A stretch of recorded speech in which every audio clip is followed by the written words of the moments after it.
இதுல profit and loss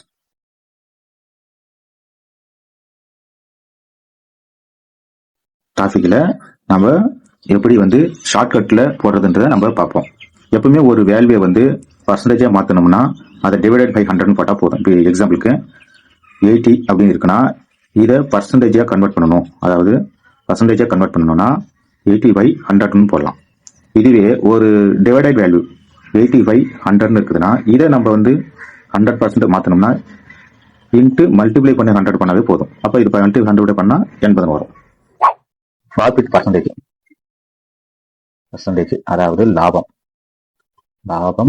percentage அப்படின்னா வழிமுறையில் எப்படின்னா லாபம்னா அதாவது விற்ற விலை மைனஸ் அடக்க விலை, அதாவது டிஃபரெண்ட் இதுக்கு பை எப்பவுமே அடக்க விலை இன்ட்டு 100 போடுவாங்க.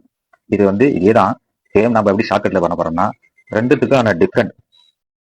லாபம்னா சின்ன வேல்யூ, அதாவது லாபம்னா சின்ன வேல்யூ, நஷ்டம்னா பெரிய வேல்யூ இன்ட்டு 100. இதுக்கு ப்ராஃபிட் அண்ட் லாஸ் உனக்கு எந்த கேட்கறாங்களோ அதுக்கேற்ற மாதிரி இதை கன்வெர்ட் பண்ணி வேண்டியதான். இதுதான் இப்போ நம்ம வச்சுக்கிற ஷார்ட்கட்டுக்கான ஒரு மெத்தட். இப்ப இதற்கு ஏற்ற மாதிரி ஒரு சம்ம நம்ம பார்ப்போம். நாம எந்த ஒரு சம்முக்கும் எப்பவுமே அடக்க விலை 100 தான் எடுத்துக்கணும். 100% என்பது எப்பவுமே 100% எடுத்துக்கணும்.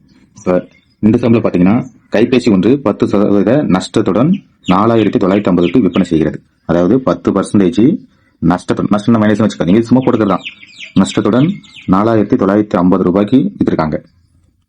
அதனால நஷ்ட தொகை எவ்வளவு கேட்கறாங்க. இங்க நஷ்டம் அடைஞ்ச தொகை வந்து 10%. இந்த 10% வந்து அதாவது 10% நஷ்டத்தோட விற்கும் போதுதான் 4950. அப்ப இது எவ்வளவு வித்திருக்கணும்? 90% வித்திருக்கணும். 90% வித்திருக்கணும். இப்ப 90% வித்திருந்தா 4950. இதே 10% இருந்தா நஷ்ட தொகை ஆயிருக்குன்னு சொல்றாங்க. அப்ப அந்த 10% என்ன அப்படின்றத கண்டுபிடிக்கணும். இது வந்து நம்ம இப்ப ஷார்ட்கட்ல பாக்ஸ் டைப் பார்ப்போம். பாக்ஸ் டைப்ன்றது ஒண்ணும் இல்ல. இப்ப இந்த வேலைக்கு 4 கார்னர்ல இருக்கிற வேலைக்கு டைரக்டா இப்படி அடிச்சுக்கலாம். இதே கிராஸ்ல இருக்கிற வேல்யூ வந்து மல்டிப்ளை பண்ணிக்கலாம். இப்போ 90% 4950 10% என்னன்றது நம்ம எக்ஸ் வச்சுக்கோம். இப்போ இந்த 0க்கு இது 0, 9 அடி 50 45, மீதி 4, திருப்பி 50 45 அப்படியே அந்த 0.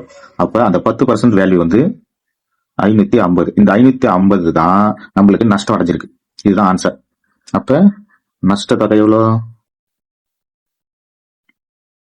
550 ரூபாய். இது வந்து ஒரு பேசிக் மாடல்.